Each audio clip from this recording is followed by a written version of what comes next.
আসসালামু আলাইকুম। সবাই কেমন আছেন? আশা করি সবাই ভালো আছেন। দর্শকবৃন্দ, আজকে নিয়ে আসলাম খুব সুন্দর এবং মজাদার একটি পিঠার রেসিপি। চলুন কিভাবে বানিয়েছি দেখে নেওয়া যাক। প্রথমে একটি ডিম ফাটিয়ে নিব।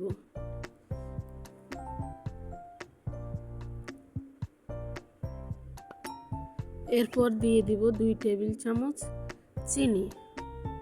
আমি চিনি কম খাই, সেজন্য কম দিলাম। আপনারা চাইলে আরেকটু বেশি দিতে পারেন।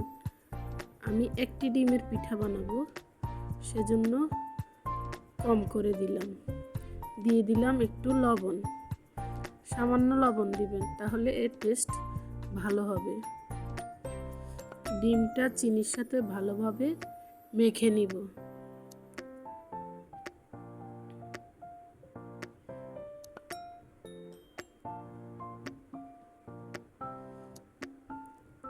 এখন দিয়ে দিব ছোট একটা বাটির 1 বাটি আটা।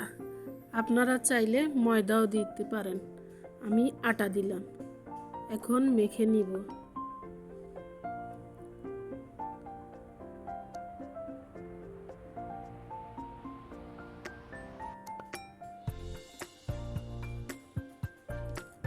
আবার 1/2 বাটি পরিমাণ আটা দিয়ে দিলাম। এখন মাখার জন্য দিয়ে দিলাম জাল করে নেওয়া দুধ, দিয়ে ভালোভাবে মেখে নিব।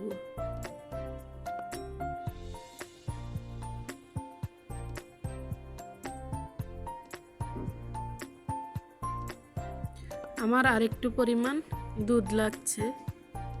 আপনারা মাখতে মাখতে বুঝবেন ডোটা কেমন হবে। একদম পাতলাও না, আবার একদম ঘনও না। ওই পরিমাণে আপনারা দুধ দিবেন। দেখুন আমার ডোটা কেমন হয়েছে।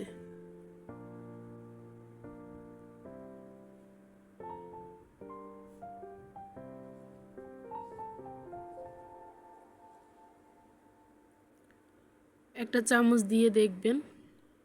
এই দেখুন, একদম পাতলাও না, আবার একদম ঘনও না।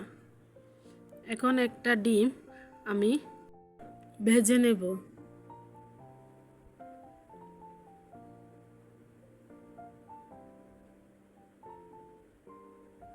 ডিমটা এপাশ ওপাশ করে ভালোভাবে ভেজে নিব।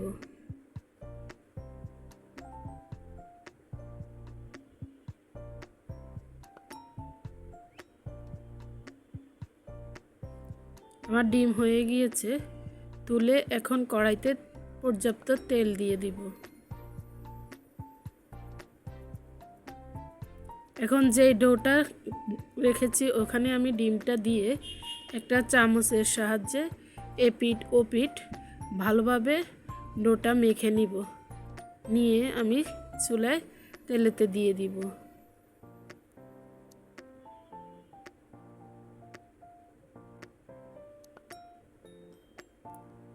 এক পাশ হয়ে আসলে অন্য পাশ উল্টে দিব।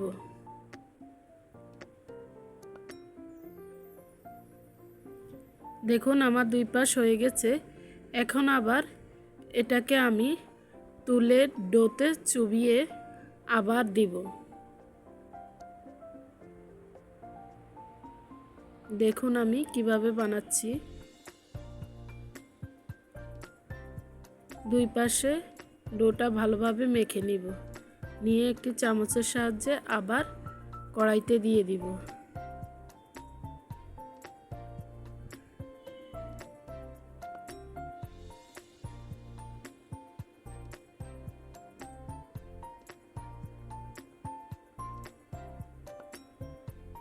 এক পাশ হয়ে গেলে অন্য পাশ উল্টিয়ে ভেজে নিব।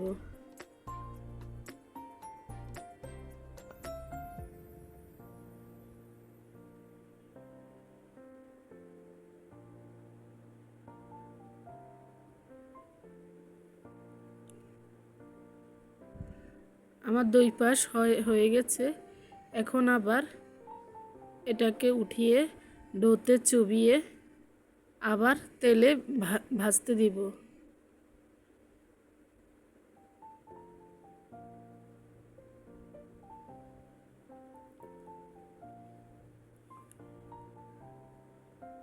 এইভাবে কয়েকবার আমি পিঠাটা ভেজে নিব।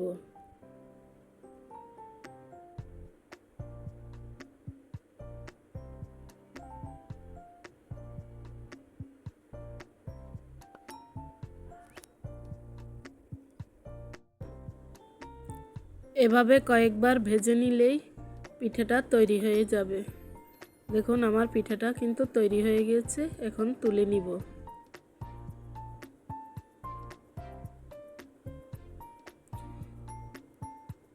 দেখুন কি সুন্দর পিঠাটা হয়ে গেছে। কাটলে মাঝখানে যে ডিমটা দিয়েছি ওই ডিমটা থাকবে। এখন পিস পিস করে কেটে নিব। এই পিঠা খেতে কিন্তু খুবই সুস্বাদু।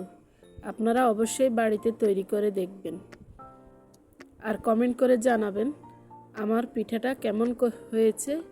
এই রেসিপিটা অবশ্যই সবাই ভিডিওটি লাইক করে দেখবেন এবং শেয়ার করে দিবেন। ধন্যবাদ সবাইকে। আল্লাহ হাফেজ।